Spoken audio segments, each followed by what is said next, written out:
Good morning friends. आज हम बात करेंगे हिंदू मैरिज एक्ट की, डिवोर्स की। डिवोर्स क्या होता है, डिवोर्स कैसे लिया जाता है और डिवोर्स की स्टेजेस क्या क्या होती हैं, उस बारे में हम बात करेंगे। डिवोर्स मोटे तौर पर दो तरह के होते हैं, एक होता है म्यूचुअल कंसेंट और एक होता है कंटेस्टेड डिवोर्स। म्यूचुअल कंसेंट में स्पाउस, हस्बैंड और वाइफ दोनों अपनी मर्जी से अपनी मैरिज को डिसॉल्व करते हैं। एक साल के बाद कोई भी हिंदू एक साल की शादी के बाद अगर उनकी आपस में नहीं बन रही है, कोई और इश्यू है, कोई प्रॉब्लम है, किसी भी प्रकार की कोई एलिगेशंस हैं, कोई अंडरस्टैंडिंग उनकी बनती है, तो वो म्यूचुअल कंसेंट डिवोर्स होता है। म्यूचुअल कंसेंट डिवोर्स की जो प्रोसीजर है वो मैं आपको एक्सप्लेन कर देता हूँ।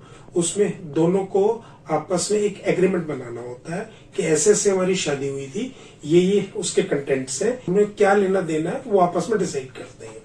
साथ में एक शादी का कार्ड लगता है, दोनों के आधार कार्ड लगते हैं और साथ में पिटिशन बनती है, B1 कहते हैं उसको। इसमें दो मोशन होते हैं, जो 6-6 महीने के गैप में जाते हैं। पहला मोशन आप डालोगे, दूसरा 6 महीने के बाद डाला जाता है।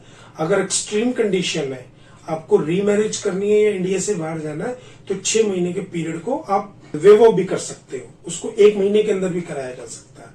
और दूसरा होता है कंटेस्टेड डिवोर्स। उसमें एलिगेशंस लगाए जाते हैं, क्रूएलिटी के, एडल्ट्री के, डिजर्शन के, उसमें 7 तरह के एलिगेशंस होते हैं। उसमें थोड़ा टाइम ज्यादा लगता है।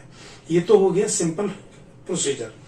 अब होता क्या है, कॉम्प्लिकेशंस क्या होती है कि बहुत सारे केसेस में जो कपल्स होते हैं वो एक दूसरे को छोड़ देते हैं, बच्चों के इश्यू भी पेंडिंग होते हैं, अपना अपना दोनों लिवलीहुड अर्न कर रहे होते हैं। उनके साथ प्रॉब्लम क्या होती है कि ना वो डिवोर्स की कंडीशन पे पहुंच पाते, ना वो कटे रह पाते, ना वो एक दूसरे को छोड़ पाते।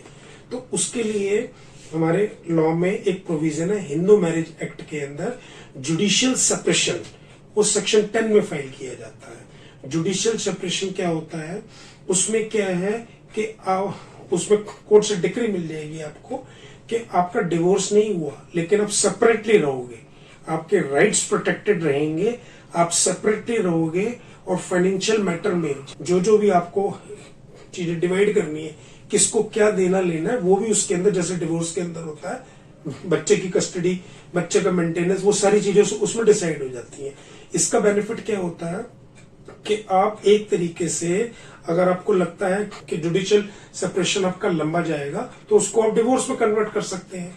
अगर आपको लग रहा है जुडिशियल सेपरेशन होने के बाद आप दोबारा रिकंसाइल करना चाहते हो, तो दोबारा रिकंसाइल करके आप उसमें दोबारा मैरिज करने की जरूरत नहीं है। आपका स्टेटस जुडिशियल सेपरेशन में मैरिड ही रहेगा, लेकिन राइट्स दोनों के अलग अलग हो जाते हैं, अलग अलग रहने लग जाते हैं। उससे क्या होता है कि दोनों के बीच की जो एक खिंचाव है, एक जो कॉम्प्लिकेशंस है, जो प्रॉब्लम्स है, वो मिनिमाइज हो जाती है।